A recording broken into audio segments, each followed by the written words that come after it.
kabar bagus. Apakah dia masih memungkinkan untuk dinaturalisasi?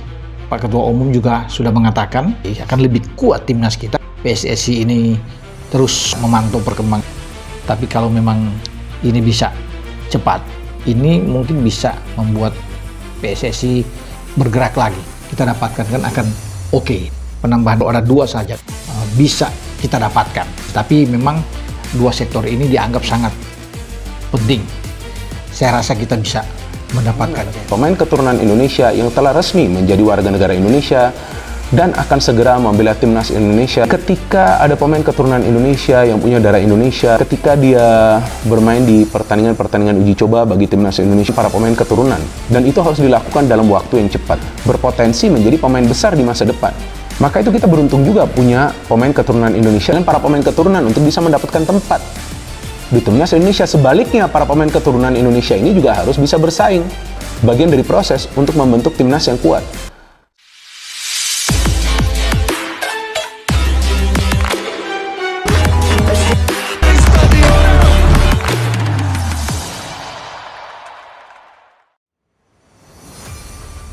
Dunia sepak bola Indonesia kembali diguncang kabar besar. 2 penyerang kelas Eropa resmi memperkuat skuad Garuda. Ya, Victor Gyökeres dan Joel Piroe resmi dipanggil pelatih kepala timnas Indonesia, Patrick Kluivert, untuk bergabung bersama tim dalam babak keempat kualifikasi Piala Dunia 2026 zona Asia. Victor Gyökeres, striker kelahiran Swedia ini tampil menggila musim lalu di Liga Portugal bersama Sporting CP. Dengan torehan lebih dari 40 gol dan assist, Gyökeres menjadi mesin gol yang ditakuti di Eropa. Kini, ia telah menyatakan komitmen untuk membela Merah Putih.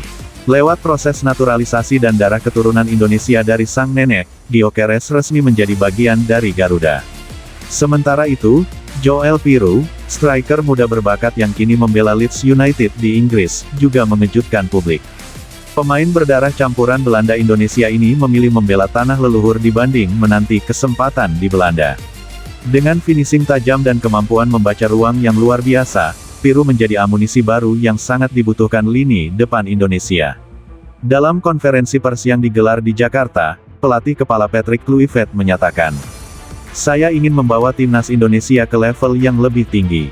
Dengan hadirnya Gyökeres dan Piroe, kita tidak hanya mendapat kualitas Eropa, tapi juga semangat yang luar biasa untuk membela Merah Putih." Gyökeres dan Piroe langsung bergabung dalam sesi latihan bersama rekan-rekan seperti Jordi Amat, Sandy Walsh, Marcelino Ferdinand, dan Rafael Struijk. Suasana terlihat sangat positif. Terlihat bagaimana adaptasi keduanya berjalan mulus. Bahkan dalam uji coba internal, keduanya langsung mencetak gol. Kedatangan mereka di bandara disambut ratusan fans. Chen, Garuda di dadaku, menggema saat mereka melambaikan tangan dan mengenakan syal merah putih. Dukungan publik tampak luar biasa. Secara statistik, Indonesia kini punya lini depan yang sangat tajam.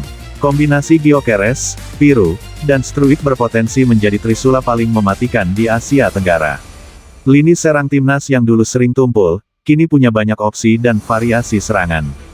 Di babak keempat nanti, Indonesia akan menghadapi tim-tim kuat seperti Jepang, Korea Selatan, dan Australia.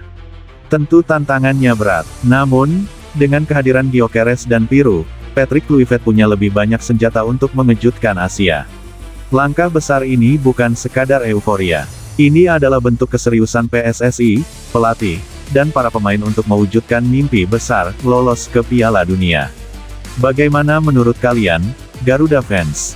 Apakah Gyökeres dan Piroe bisa membawa Indonesia terbang tinggi di round 4? Tulis pendapat kalian di kolom komentar, dan jangan lupa dukung